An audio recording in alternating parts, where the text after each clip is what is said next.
ইন্না লিল্লাহি ওয়া ইন্না ইলাইহি রাজিউন। আজকের এই পডকাস্ট শুরু করছি গভীর শোক, ভারাক্রান্ত হৃদয় আর উৎকণ্ঠা নিয়ে। কারণ আজ আমরা কথা বলছি এমন এক ঘটনার বিষয়ে যা শুধু একটি রাজনৈতিক সংঘর্ষ নয়, বরং আসন্ন জাতীয় নির্বাচনের ভবিষ্যৎ নিয়েই বড় প্রশ্ন তুলে দিয়েছে। শেরপুর জেলার শ্রীবর্দী উপজেলায় জামায়াতে ইসলামী ও বিএনপির মধ্যে সংঘর্ষের ঘটনায় শহীদ হয়েছেন শেরপুর ৩ আসনের জামায়াতে ইসলামী সেক্রেটারি মাওলানা রেজাউল করিম ভাই। একজন রাজনৈতিক কর্মী হিসাবে নয়, একজন মানুষ হিসাবে, একজন পরিবার প্রধান হিসাবে তার এই আকস্মিক মৃত্যু আমাদের সবাইকে নাড়া দিয়েছে। ঘটনাটা কিভাবে ঘটল?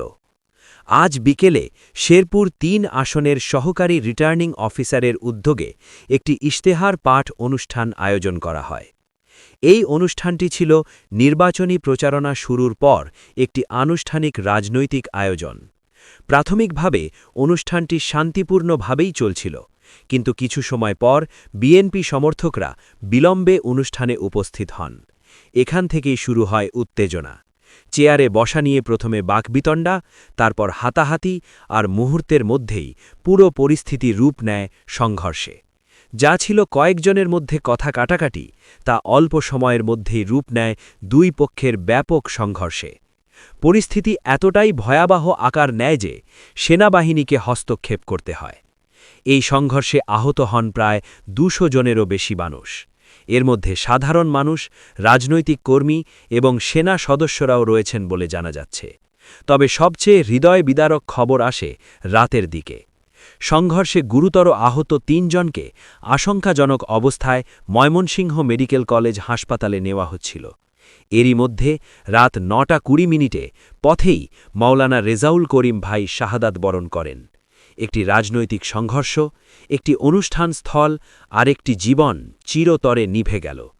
জামায়াতে ইসলামী তাকে শহীদ হিসাবে ঘোষণা করেছে। তাদের ভাষায়, শহীদের রক্তস্নাত ময়দান শেরপুর ৩ আসনকে মহান আল্লাহ কবুল করুন। এই ঘটনার পরপরই পরিস্থিতি আর শুধু শেরপুরেই সীমাবদ্ধ থাকেনি। দেশের বিভিন্ন স্থানে জামায়াত ও শিবিরের নেতাকর্মীরা রাস্তায় নেমে আসেন। বিক্ষোভ মিছিল, স্লোগান, প্রতিবাদ সব মিলিয়ে সারা দেশে উত্তেজনার ছাপ স্পষ্ট হয়ে ওঠে। এখন প্রশ্ন হচ্ছে, এই সংঘর্ষের তাৎপর্য কী? এটি ছিল নির্বাচনী প্রচারণা শুরুর পর প্রথম বড় সহিংস ঘটনা। আর এখানেই বিষয়টি অত্যন্ত গুরুত্বপূর্ণ হয়ে যায়। কারণ আগামী নির্বাচনে জামায়াত ও বিএনপি এই দুই দলই একে অপরের প্রধান প্রতিদ্বন্দ্বী হিসাবে মাঠে নামতে যাচ্ছে। যদি প্রচারণার শুরুতেই এমন রক্তপাত হয়, তাহলে সামনে কি অপেক্ষা করছে? নির্বাচন কি শান্তিপূর্ণ হবে, নাকি সহিংসতার রাজনীতি আবার ফিরে আসবে? এই ঘটনায় প্রশাসনের ভূমিকা নিয়েও প্রশ্ন উঠছে। একটি সরকারি আয়োজনে কিভাবে নিরাপত্তা ব্যবস্থায় এমন ঘাটতি রইল? কেন শুরুতেই পরিস্থিতি নিয়ন্ত্রণ করা গেল না? আর সবচেয়ে বড় প্রশ্ন, রাজনৈতিক মতভিন্নতার কারণে কি এভাবেই প্রাণ ঝরবে? শ্রোতা বন্ধুরা, রাজনীতি থাকবে, নির্বাচন হবে, প্রতিদ্বন্দ্বিতা থাকবে, কিন্তু লাশের ওপর দাঁড়িয়ে কি কোনো গণতন্ত্র টিকে থাকতে পারে?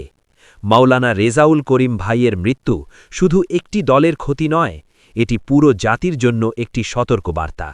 আজ তিনি জামায়াতের নেতা, কাল যে কেউ হতে পারে। আমরা যদি এখনই সংযম, সহনশীলতা আর আইনের শাসনের পথে না ফিরি, তাহলে সামনের দিনগুলো আরও ভয়ঙ্কর হতে পারে। শেষ করার আগে আবারও বলি, ইন্না লিল্লাহি ওয়া ইন্না ইলাইহি রাজিউন।